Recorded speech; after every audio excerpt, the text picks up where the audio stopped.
verset 2. Aussitôt je fus ravi en esprit, et voici il y avait un trône dans le ciel. Et sur ce trône, quelqu'un était assis. Celui qui était assis avait l'aspect d'une pierre de jaspe et de sardoine. Et le trône était environné d'un arc-en-ciel, semblable à l'émeraude. Autour du trône, je vis 24 trônes. Et sur ce trône, 24 vieillards qui étaient assis revêtus de vêtements blancs. Et sur leur tête, des couronnes d'or. Du trône sortaient des éclairs, des voix et des tonnerres. Devant le trône brûlent les 7 lampes ardentes qui sont les 7 esprits de Dieu. Il y avait encore devant le trône comme une mer de verre semblable à du cristal.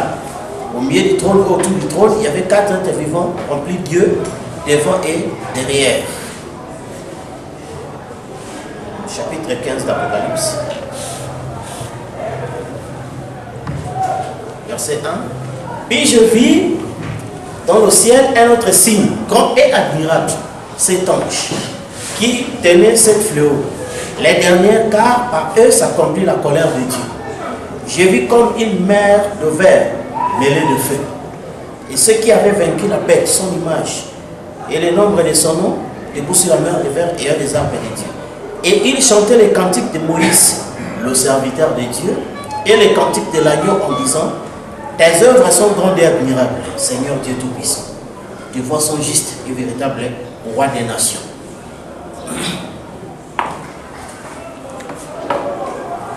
Je crois, nous étions en train de parler autour du mystère de Armageddon et le jugement.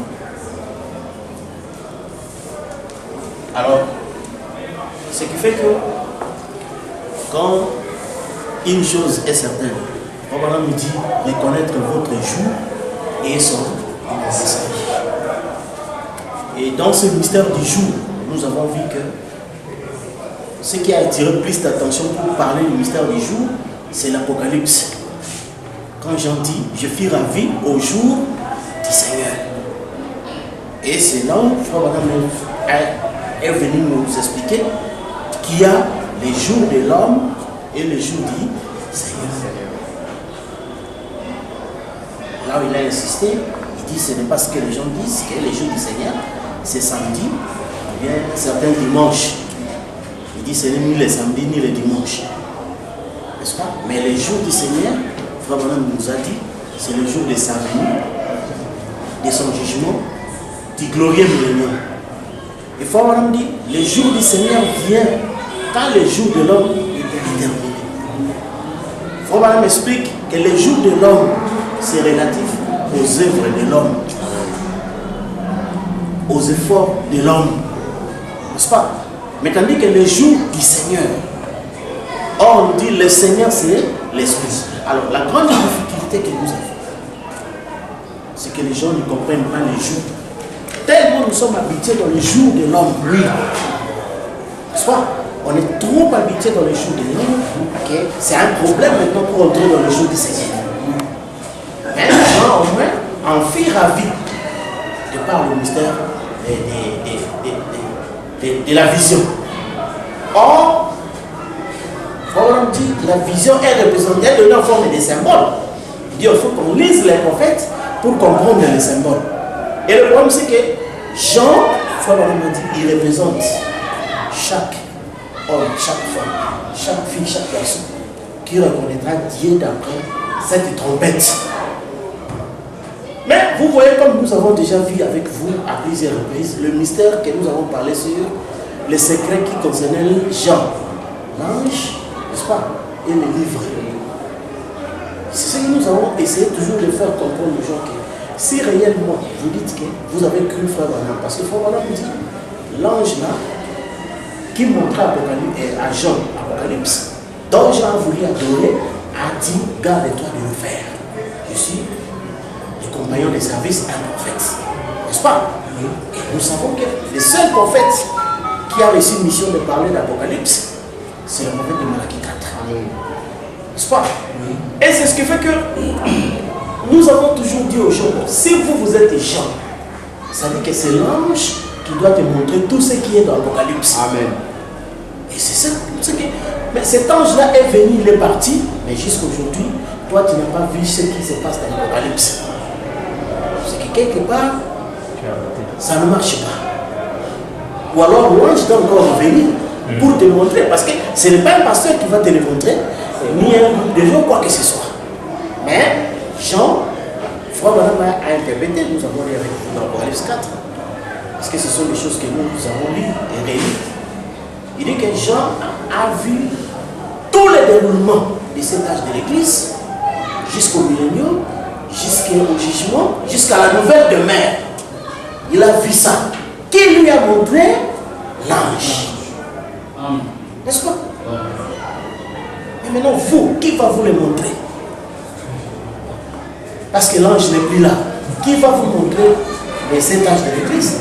Qui va vous montrer le millénium? Qui va vous montrer le jugement? Qui va vous montrer la demeure éternelle? Vous comprenez? C'est ce que j'essaie d'expliquer à un frère, que les choses que, quand nous parlons, il ne s'agit pas de la lecture des Écritures.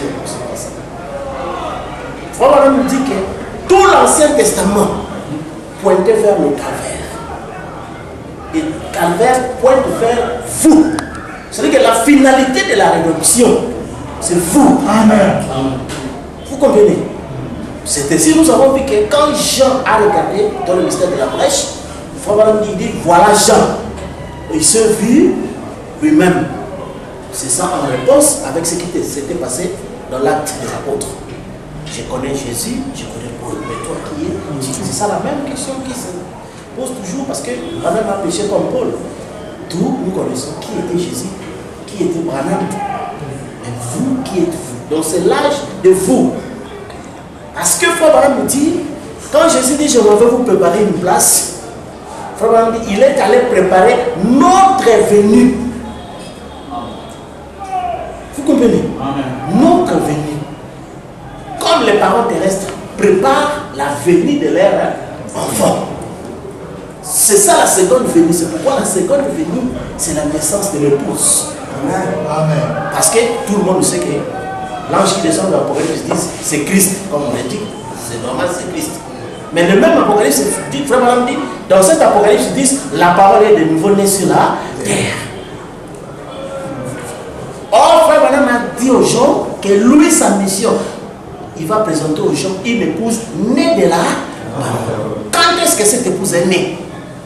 C'est suivant Apocalypse chapitre 10. Vous comprenez? Alors, ce qui veut dire, tellement les gens ne veulent pas être ravis au jour du Seigneur. Ce qui fait que jusqu'aujourd'hui, les gens sont restés dans les jours de l'homme, dans les choses de l'homme, dans les œuvres de l'homme. Quoique malgré l'insistance, où Frère Branham a insisté disons aux gens que ce corps ici, c'est le péché.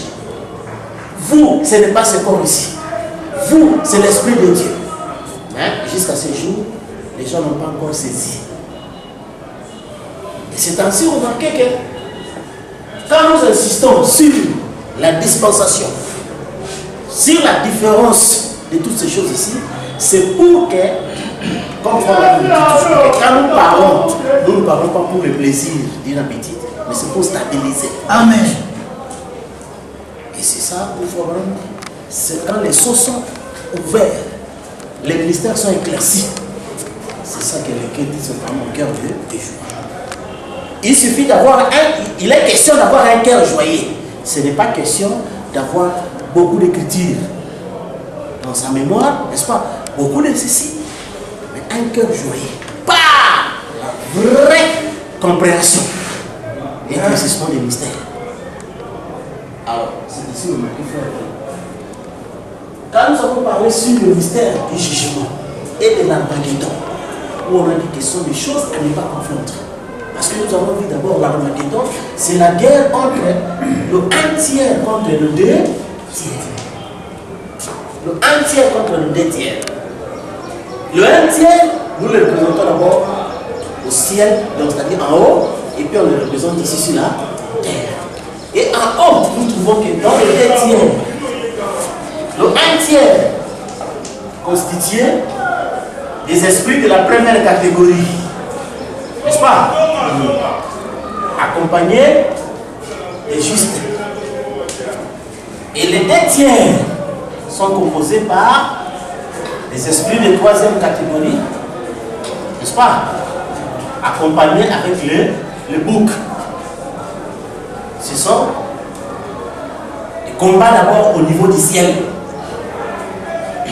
n'est-ce pas? Et après cela, nous trouvons que la réalité sur la terre, c'est que le corps et l'esprit et l'âme, ils constituent le trio, n'est-ce pas? Mais nous savons que le 1 tiers, l'âme, c'est ça qui vient de l'éternité. Bien sûr, nous parlons de l'âme, n'est-ce pas? Et le 2 tiers, c'est ça, le péché. Correct. L'ennemi. On disait que le plus grand ennemi, c'est William Marion Branham. Amen. Vous comprenez? La chair et l'esprit. C'est ça qu'on a dit que la chair et l'esprit n'héritera jamais le royaume de Dieu. Et quand est-ce que le royaume de Dieu est hérité? Parce que c'est ça, vous voyez, quand vous voyez comme les gens se marchent, ils disent que non, tu ne verras pas le royaume de Dieu. Quand tu n'as pas payé ma dette, tu ne verras pas la paix du royaume de Dieu. Comme tu n'as pas fait ceci, tu ne verras pas le royaume de Dieu. C'est pas ça. Vous comprenez? La chair et le sang n'héritera jamais le royaume. Parce qu'il est question d'un héritage. C'est-à-dire que le royaume là va s'hériter. Amen. Or, nous savons que l'héritage n'est pas perçu comme ça, mais avant de percevoir l'héritage, cela doit être mis en écrit. Correct. C'est-à-dire que ça doit se trouver dans un livre. N'est-ce pas? Et dans ce testament-là, dans ce livre-là, se trouve votre nom. C'est ce qui vous donne droit à l'héritage. C'est ce qui fait qu'on a parlé du mystère du livre de vie. Donc, Frère Branham dit c'est un livre composé en 2 parties. Une partie qui s'efface et l'autre qui ne s'efface jamais. Amen. Le livre de vie de l'agneau. Et c'est ainsi que nous ne sommes pas des gens qui vont dans des théories, ceci, cela, mais dans le langage clair. Amen. Donc nous savons que la chair et le sang, c'est ça la partie du livre qui s'efface. Amen. Et la théophanie, c'est ça le nom dans le livre éternel. Alors, c'est ce qui fait que nous avons vu que quand le 1 tiers et le 2 tiers se sont battus, mais il devait arriver à un combat final. Or, le combat final dans la Bible, c'est combat contre la mort. Correct. N'est-ce pas? Et l'emblème de Dieu qui a combattu la mort, c'était l'aigle. Amen. Et en termes clairs, donc le discernement des pensées du cœur, n'est-ce pas? Oui. Comme nous avons vu, c'est ça qui accomplit la parole qui dit que la parole de Dieu est efficace, capable de discerner les pensées du cœur, de partager gentil et moelle, âme et esprit. Correct. N'est-ce pas? Et c'est ça la seule chose qui a séparé âme et esprit. Correct, c'est la parole. Amen. Amen. À travers le ministère du discernement, on va dire voir ceci. Catapulte. Amen. Donc c'est ça l'Armageddon. L'enlèvement, le millénium, tout. C'était cela. On a demandé la question à Frère Madame, quelle différence entre l'Armageddon et Gog et Magog? Quel rapport lié au cœur? L'un, donc l'Armageddon, c'est 1000 ans. C'est pourquoi les gens ne savent pas justifier. Apocalypse 20, quand l'ange saisit les dragons et les jeta dans l'abîme pour 1000 ans. Et te poser la question, le fait de saisir et les jeter, c'est quel combat? Vous comprenez? Oui. On dit Armageddon, c'est 1000 ans. Vous comprenez? En même temps, à l'Armageddon, c'est la séparation des 1 tiers et des 2 tiers. De quelle manière? Les 1 tiers se séparent avec le 2 tiers. C'est sous le mystère du discernement de pensée du cœur. Cette force-là, n'est-ce pas? C'est ça qui a fait qu'il y ait la force d'attraction pour faire sortir le 1 tiers, parce que Frère Branham dit ces signes-là permettaient aux élus de voir que le Messie est sur la terre. Vous comprenez? Oui. Alors, quand le 1 tiers et le 2 tiers se sont séparés, nous avons vu la dernière bataille. C'est la mort. N'est-ce pas? Oui. Frère Madame dit le dernier fléau en Égypte, c'était la mort. Et Frère Madame dit, Égypte c'est l'église, Israël c'est l'épouse. Correct. C'est pourquoi Frère Madame dit, l'épouse est enlevée au temps même du message. C'est pourquoi Jésus leur avait dit, de deux qui seront, l'un sera pris, l'autre est laissé. Pierre, quand il était crié, il dit, mais cela se passera où? Ça dit, les lieux où l'enlèvement va se passer. Où sera les corps? Là, ça s'appellera les aigles. Or, le seul âge de l'aigle dans les plans de la rédemption, c'est le 4e saut. C'est pourquoi on a posé la question, frère, madame, devions-nous aller quelque part pour se rassembler? Il dit, je ne sais pas. Après, il dit, ça vient de tomber. Réunissez-vous seulement en Christ. Ah, c'est là les gens. Vous voyez, frère, il faut être en Christ. Mais Christ signifie ouais. Et qui était ouais à leur époque? Est-ce votre pasteur? Non. C'était lui l'onction. Correct. Le ouais. C'est là où les gens devaient se réunir. Correct. Vous comprenez? C'est ainsi remarqué. Nous avons deux personnes, n'est-ce pas? D'abord, en termes de gens, n'est-ce pas? Celui-ci est pris, mais l'autre est laissé. N'est-ce pas? C'est vrai, oui. Celui qui est pris, il part, et les ceux qui ont part à la première résurrection. Amen. La seconde mort n'a pas de pouvoir sur lui. Il va à la résurrection anticipée. L'autre reste. Parmi les gens qui restent, tous ne sont pas perdus, n'est-ce pas? Il y a les justes et les injustes, c'est-à-dire les brebis et les boucs qui sont restés. Comme Frère Branham dit, Enoch, quand il est parti, c'est alors que Noé a sursauté. Il dit, ah, il y a quelque chose. Vous comprenez? Et c'est ce qui fait que nous avions vu comment, quand l'épouse est partie, c'est-à-dire celle de la première catégorie, les justes sont restés par distraction. N'est-ce pas? Les justes, ils ont vu juste, c'est un bon prophète. C'est un bon évangéliste. Mais ils n'ont pas vu que c'est Jésus-Christ, leur frère qui est venu sur la terre. Vous comprenez? Ils sont restés. Mais ceux qui ont vu que ça c'est le Messie, ils sont partis. Les uns se sont restés. Et c'est là où on a dit que la malheur à la terre et aux habitants de la terre. Parce que le diable est venu faire, sachant qu'il a peu de temps, avec une grande colère. C'est ainsi que vous remarquerez que si vous avez bien suivi l'écriture dont nous avons lu, et vous vous rappelez, nous avons parlé des différentes sortes de mers. N'est-ce pas? Où on a vu la mer de cristal. Et puis mer mêlée de feu. N'est-ce pas? Or, remarquez que dans l'Apocalypse 4, c'est là on parle de mer de cristal. N'est-ce pas? Oui. Et ici on parle de mer mêlée de feu. Or, nous avons quand même lu l'expression. Or, il faut vraiment dire, remarquez quand on parle de mer mêlée de feu, parce que dans les lieux saints, il y avait un bassin d'eau. Correct. N'est-ce pas? Et que quand les chandeliers s'allumaient, ça se reflétait dans l'eau. Ok. Vous voyez? Ça se reflétait dans l'eau. Mais quand Jean regardait, l'eau était de cristal. N'est-ce pas? Clair. Sans reflet. Jour et lumière. Jour ici. Amen. N'est-ce pas? Oui. Et c'est ce qui fait que chaque chose, nous avons l'interprétation du prophète. Amen. Les chandeliers, la lumière, c'est le messager. Oui. L'eau, c'est le peuple.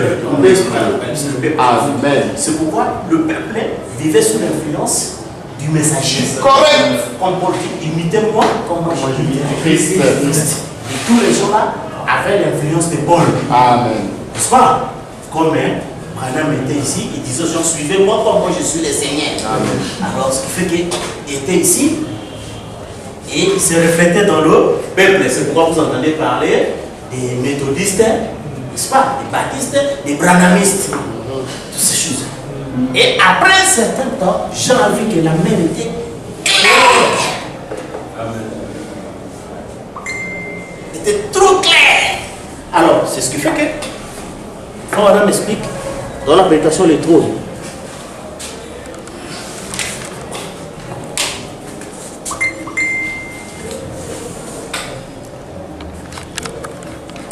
paragraphe 195, les trônes, paragraphe 195 jusqu'à 199. J'ai vu comme une mer de verre mêlée de feu. Attention maintenant. Et ceux qui avaient remporté la victoire sur la bête et sur son image, et sur le nom de son nom, ils étaient debout sur la mer de verre, ayant des harpes de Dieu, ils chantaient les cantiques de Moïse, esclave de Dieu. On a dit, comprenez-vous cela? C'est de la période de la tribulation. On va arriver. Comment verrons-nous? Nous, l'Église des nations, devons venir à cette parole de mer de verre, l'eau de la parole, n'est-ce pas? Accepter la parole comme elle est écrite. Alors le sacrifice est accepté et rempli du Saint-Esprit par l'intérieur. Il rayonne la lumière de cet âge ici. Comme nous avons expliqué ici. De cet âge ici, elle quitte le lieu saint pour entrer là. Elle quitte l'étoile pour entrer là, vous comprenez? Remarquez. Remarquez qu'à la fin de cet âge, quand Jean a vu la mer des reins, elle était claire comme du cristal. De quoi s'agit-il? La parole a été retirée de la terre, enlevée au milieu de l'église. Elle était claire comme du cristal. Il n'y a plus de sang. Les âges de l'église sont terminés. On a retiré la parole de l'église. En tant que quelqu'un membre de l'église, il est justement membre d'un club. Là-bas, la parole n'y est plus. On l'a retiré. Vous comprenez? On a retiré la parole. Et là maintenant, la mer, on trouve une mer sans reflet de feu. Un peuple sans reflet d'un messager. Voilà. Et Branham l'a déjà parlé là-dessus. Que quand Jésus-Christ viendra, nous n'aurons plus de Amen. Il faut faire très attention avec le peuple là. Vous comprenez, mon frère? Parce que souvent, des choses ici sont dites. Comme nous avons dit, la grave erreur des gens présentent la seconde venue de Jésus aux humains. Vous entendez, les gens disent la seconde venue de Jésus est accomplie. Est-ce qu'un humain est concerné par la seconde venue? La seconde venue ne concerne pas les humains. Frère même nous a bien dit, n'est-ce pas frère? Parce que je n'ai pas l'application de la guérison divine ici. Il a interprété acte 3. Que le temps de rafraîchissement vienne de la part du Seigneur, qui vous envoie celui qui vous a été destiné, Jésus-Christ. Que le ciel doit garder jusqu'au temps de l'établissement de toutes choses. Il faut vraiment de l'établissement de toutes choses. Quand il y aura un nouveau ciel, une nouvelle terre, un nouveau gouvernement, un nouveau peuple. Vous suivez, frère? Un nouveau peuple. Il ne s'agit pas des humains. Amen. Un nouveau peuple. Et ce peuple-là ne vit pas sous l'influence d'un messager. C'est la mer de cristal. Claire. Vous comprenez? Un peuple qui ne s'est jamais manifesté. C'est pourquoi la parole dit la nature gémissait, soupirait, attendait la manifestation de cette mer-là, de ce feu-là. Et quand Frère Branham a abandonné son corps, il a vu cet océan. Oui. Vous comprenez? Il a vu cette mer. Des gens sans péché. Vous comprenez? Les gens qui n'ont pas besoin ni d'un homme ni d'une femme. Car ils sont appelés fils de Dieu. Amen. Parce qu'ils sont fils de la résurrection. Vous comprenez? Alors, c'est ce qui fait que quand le discernement de passer du cœur, la parole est venue sur la terre pour séparer gentil et moral, âme et esprit. Quand cette séparation a eu lieu, ceux qui sont partis, n'est-ce pas? Ils sont partis. C'est fini. Désormais, ces Égyptiens, vous ne le verrez plus jamais. Et ceux qui étaient distraits sont restés dans la chair. Malheur à la terre et aux habitants de la terre. Et remarquez, ceux qui sont restés dans la tribulation Ce sont eux où Frère Branham me dit, lisez maintenant, dans le trône, et maintenant ils chantent les cantiques de Moïse, donc, faisant allusion aux 144 000, et les cantiques de l'agneau. Assez des nations, les restes de la femme. Lisons ça d'abord, pour que ce ne soit pas un simple commentaire. Frère Branham me dit, de quoi s'agit-il? La parole a été retirée de la terre, enlevée au milieu de l'église. Elle était claire comme du cristal. Il n'y a plus de sang. Les âges de l'église sont terminés. Maintenant, dans Apocalypse 15, nous voyons les restes de la semence de la femme. Vous voyez, frère? C'est-à-dire les saints de la tribulation. Ceux qui sont passés par la tribulation. Debout sur cette mer. Elle était mêlée de feu.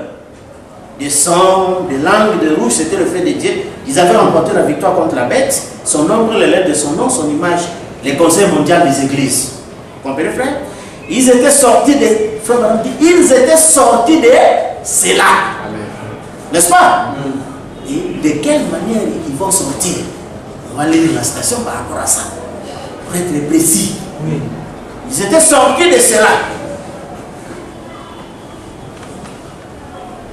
Et grâce à la prédication de Moïse et Élie. Vous suivez? Moïse et Élie sont là, dans la nuée. C'est grâce à la prédication de la nuée qu'elle va sortir de là. Vous suivez, frère? C'est deux prophètes qui apparaîtront à Israël pour faire sortir ce groupe de gens. On retrouve ces saints de la période de la tribulation dans cette période qui apparaîtra alors. Maintenant, l'église a déjà été enlevée. Rappelez-vous qu'elle épouse sur le trône. Ceux qui vivaient dans le royaume viendront avec leur roi rendre honneur et gloire dans la ville. Vous verrez quand nous arriverons dans Apocalypse 21. Alors, vous voyez, frère, que tout ça, donc,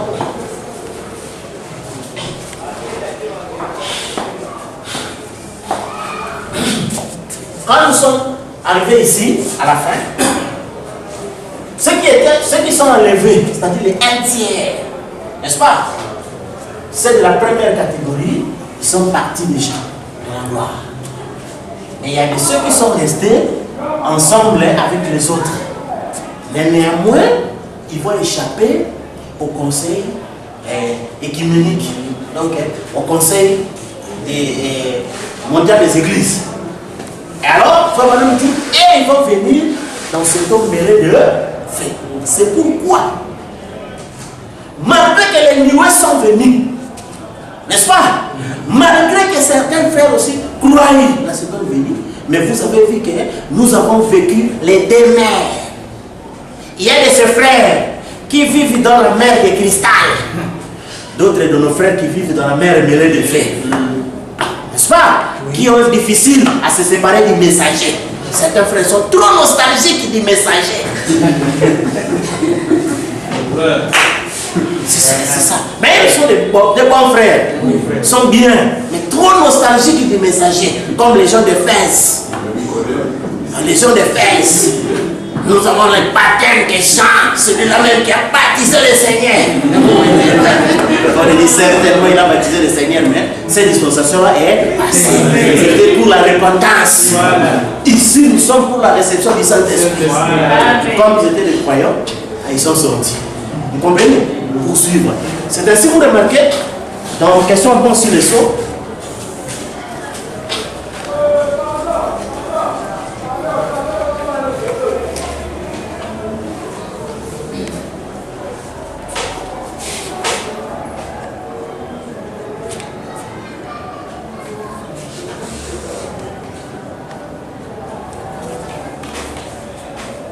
on pose la question, on lit toute la question.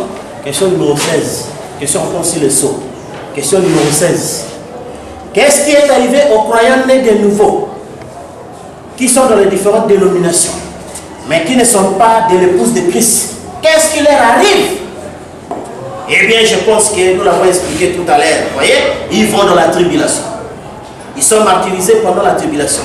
Ils ressuscitent en dernier après le millénium pour être jugés. Voyez-vous? Et la Bible dit, les autres morts ne révèlent point la vie jusqu'à ce que mille ans puissent accompli. Ensuite, il y a eu une résurrection, c'est-à-dire que les deux ressuscitent, les justes et les injustes. Ils ont été jugés par Christ et l'épouse. Et il est venu sur cette terre accompagné de saintes myriades, de ses saints, pas vrai, son épouse. Les jugements s'assit, le livre fut ouvert, des livres furent ouverts, et un autre livre fut ouvert, qui est le livre de vie. Il a séparé les boucs avec les brebis. Pas vrai? Ça n'avait rien à voir avec l'épouse. Elle était là en train de juger. La reine et le roi ensemble. Il vient avec ses saints, des dizaines de milliers le servaient, son épouse. Ensuite, les jugements s'assit. Et alors, les brebis ont été séparées d'avec les boucs. Vous vous souvenez? L'autre soir, quand j'ai récité cette méditation pour vous faire comprendre la méditation du cow-boy, voyez-vous? Non. Et ce sont l'église, les gens qui sont dans les dénominations, qui sont des vrais chrétiens, qui reçoivent le message, mais qui ne le verront jamais. Il ne leur sera jamais prêché. Et ceux qui sont dans les groupes mixtes, n'est-ce pas? Ceux qui sont dans les groupes mixtes et à qui il est prêché, cela leur passera complètement en dessus de la tête. À moins que leur nom soit dans le livre de vie de l'agneau. Mais ce seront des bonnes personnes. Et ils seront ressuscités et passeront au jugement. Ils seront jugés par le groupe même qui leur aura prêché. Ne savez-vous pas que les saints jugeront la terre? On leur prêchera. On leur prêchera, vous voyez? On leur prêchera. Et ceux qui le feront, ce seront les gens même qui leur auront témoigné le message. C'est-à-dire, sortez de là. Amen. Voyez-vous? J'espère que c'est un éclaircissement. Donc c'est ça. Où nous avons lu, nous venons de lire que les gens qui doivent venir dans la mer mêlée de feu, n'est-ce pas? Frère Madame dit, ce sont les saints de la tribulation et qui échappent à Rome, qui échappent au conseil des églises et ils vont sortir de cela. Il faut Madame montrer comment ils vont sortir. Parce qu'il y a deux groupes. Ceux qui sont dans les dénominations, il faut voir ceux qui ont reçu le message mixte. N'est-ce pas? C'est pourquoi nous avons parlé avec vous le mystère de la venue des saints. Ou comme toujours, le frère insiste sur le fait que nous condamnons le système et non les individus. Parce qu'il y a certains individus, n'est-ce pas? Soit il peut se retrouver dans ce que nous appelons dénomination, il peut aussi se retrouver dans un endroit de messages mixtes. Mais que ce soit la dénomination et les messages mixtes sont toujours des faux systèmes. Et les gens doivent en sortir. Et c'est ça le message pour le pouce de dire, sortez de là. N'est-ce pas? Et c'est ainsi remarqué que la première des choses, sous le 4e sceau, l'enlèvement arrive d'abord. On sépare, n'est-ce pas? Les 1 tiers avec le 2 tiers. Mais quand les 2 tiers restent, ils restent avec quelques justes qui sont restés sur la terre. N'est-ce pas? Maintenant, à la venue des nuées, personne ne peut nier ça, c'est à la venue des nuées d'Apocalypse 1 que Dieu se parle de bébé avec les boucs. N'est-ce pas? Oui. Alors c'est ainsi, vous comprenez que il y a ceux qui étaient déjà sortis, qui ont compris, et ils vivent dans la mer de cristal. N'est-ce pas? Oui. Et nous avons ceux qui étaient restés, qui sont totalement dans les dénominations. Parce que Frère Branham dit, qu'est-ce qu'une dénomination? Un système qui croit une vérité qui ne veut pas avancer dans l'autre. C'est pourquoi nous avons tout le monde qui disent que non, Jésus est mort pour nous. C'est une vérité. Mais il fallait avancer.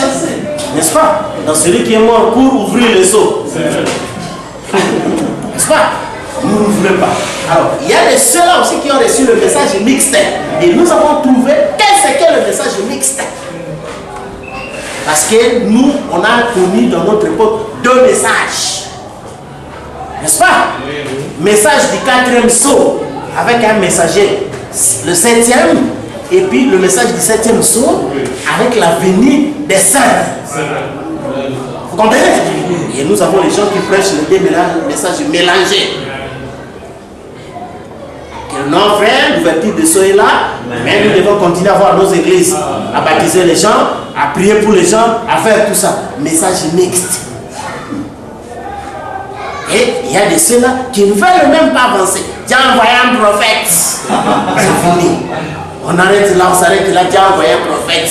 Surtout quand les gens disent, ah les gars, vous avez mis mon sac.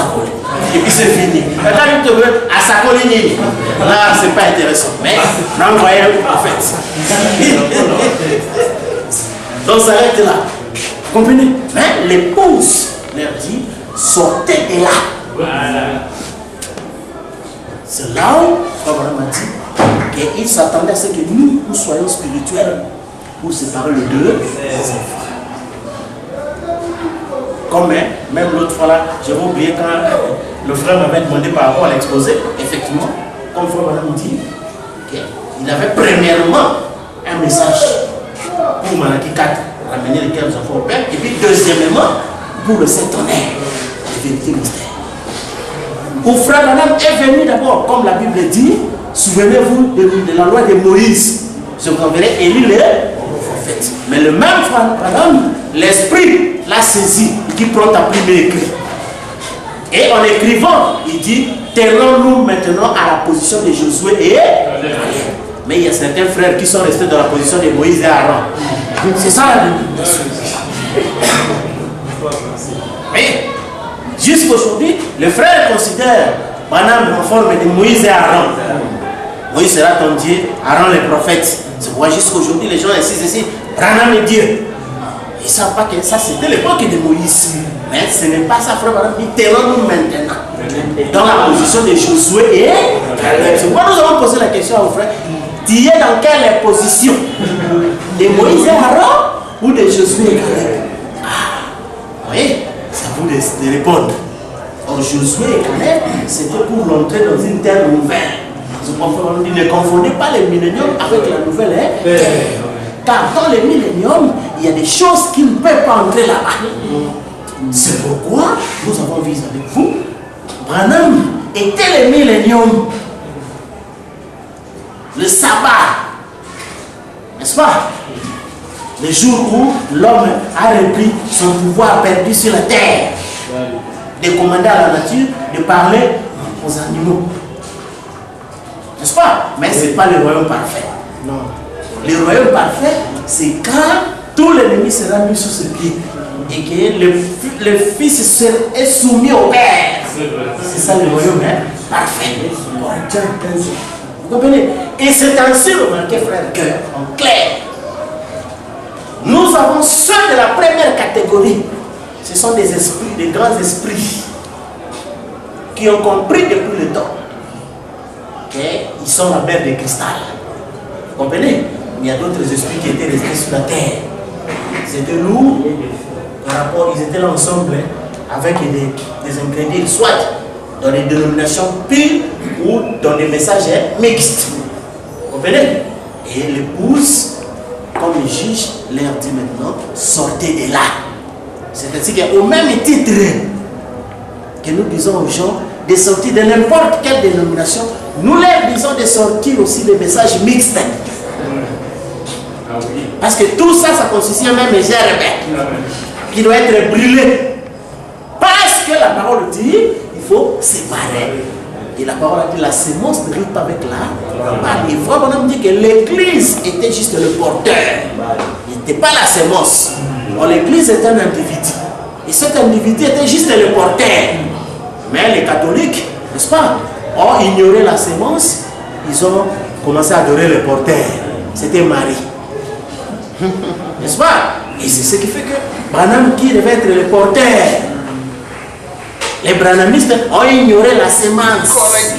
Et maintenant, ils sont attachés au porteur. Vous comprenez? Où j'ai vu le frère commence à bricoler des photos. De ceci. L'autre dit que non. Comme hier, je parlais avec un frère, il dit non, mais les autres là-bas, ils étaient aux États-Unis pour voir un certain frère qui était avec frère Branham. Il aurait prié pour son enfant au nom de Branham. Et l'enfant était guéri. Tout ça, je dis, mais qu'est-ce que cela a à voir avec l'épouse? Parce qu'il dit bien. L'épouse, c'est le grand esprit, sans tache. Amen. Si vous guérissez un enfant, ça donne quoi à l'épouse? Parce que l'épouse, est-ce que l'épouse peut tomber malade? Non. C'est pourquoi jusqu'à aujourd'hui les gens n'ont pas compris qu'est-ce qu'elle épouse. C'est ça la grande difficulté. Ils assimilent l'épouse avec cet animal ici. Or Dieu ne peut pas être victime de zoophilie. Épouser un animal. Il ne faut pas épouser un animal. Vous comprenez? Il faut vous ne pouvez pas aimer quelque chose qui n'est pas de ta nature. Parce que le corps ici c'est le péché. L'ennemi de Dieu. L'ennemi de Dieu. N'est-ce pas? Et la seule chose qui approchait Dieu de ce corps, c'était le sang. C'est-à-dire le baptême du Saint-Esprit.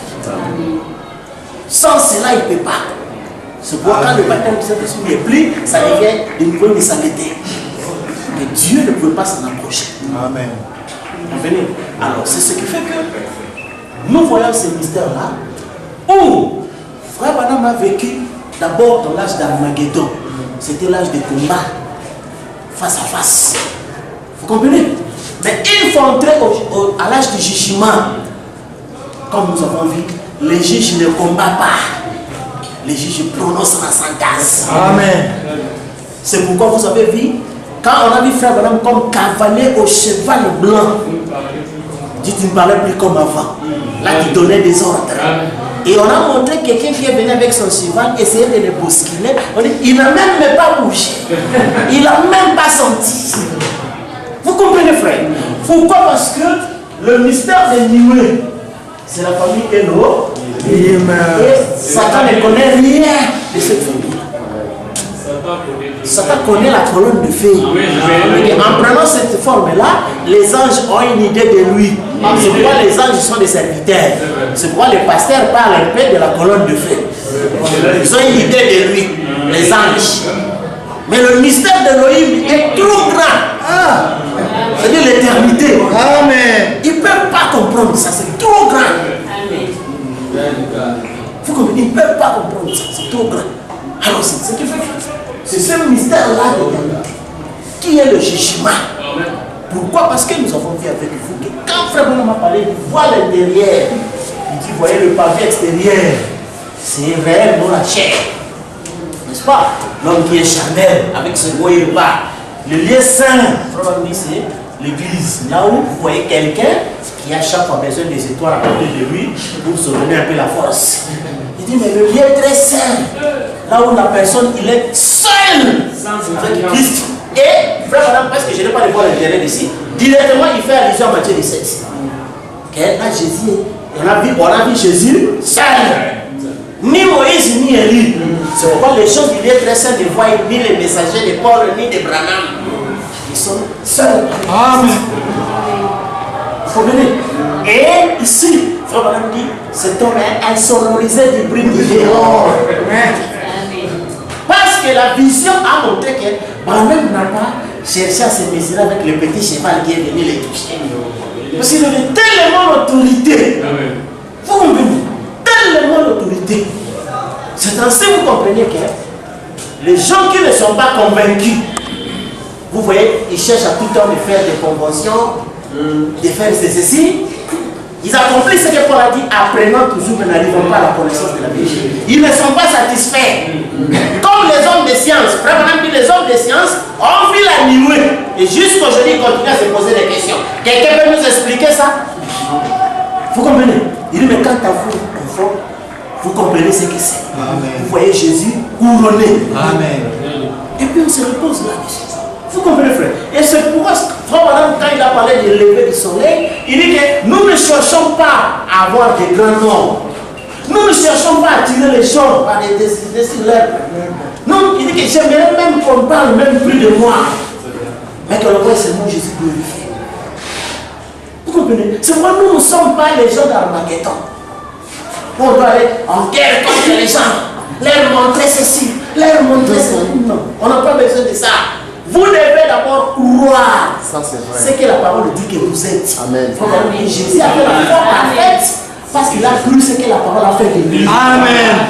Et il a été dit que dans le rouleau du livre, il est question de moi. Je suis venu au Dieu pour faire ta volonté. Il faut dire que nous aussi, en tant que croyants, ne pouvons-nous pas croire ce que la parole dit de nous. Amen. Et nous savons ici que dans les rouleaux du livre des choses, il est question de nous. Vous comprenez? Et vous êtes convaincus à vous-même. Vous n'allez pas vous fondre avec des petits chevaux. Ah, non. Donc, quelqu'un, il peut parler ici, il peut dire là, vous comprenez que ça ne vous bouge pas. Si réellement, vous êtes déjà entré dans les états saints. Amen. En vous-même, et vous connaissez réellement qui vous êtes. Et vous savez fort bien que, parce que Jésus savait qui peut m'accuser du péché. C'est-à-dire que quelle est la parole que je n'ai pas Accompli. Or, accompli là, nous avons vu aussi que la parole ne s'accomplit pas selon les humeurs d'une personne. Mais pour a dit, accomplissons les œuvres préparées d'avance. Amen. Vous comprenez? Jésus n'a accompli que ce qui a été préparé d'avance. Amen. C'est pourquoi il a dit, le Fils te fait rien sans voir d'abord ce qu'il fait le Père. Amen. Moïse n'a accompli que la portion allouée. Et quant à nous, en vertu des sceaux, quelles sont les œuvres prévues en vertu des sceaux? Quand Jean a dit que j'ai vu des trônes virés et le jugement, ça c'est. Vous comprenez? Et la manifestation des fils de Dieu, c'est quand, par la puissance du Saint-Esprit, il faut révéler les choses tellement cachées. Et quand à nous, tout a été dit. Il dit que je les ferai prosterner à tes pieds. Ils sauront que les ailes des diables sont. Vous comprenez? Et c'est ce qui fait que, comme Frère disait que si vous tenez réellement la vérité, tenez-vous à la vérité, fin de fin, cela se confirmera d'elle-même. Au début, quand nous disions aux gens, par rapport aux églises, les gens nous prenaient pour des fous quand on a abandonné les églises et toutes ces choses. Et c'est par après maintenant qu'il n'y a plus rien à dire. Partout, même n'importe quel homme charnel, il sait que ce sont des aventures, c'est du commerce. Donc ça a été prouvé avec évidence. On ne discute pas, mais on croit ce que la parole dit. Amen.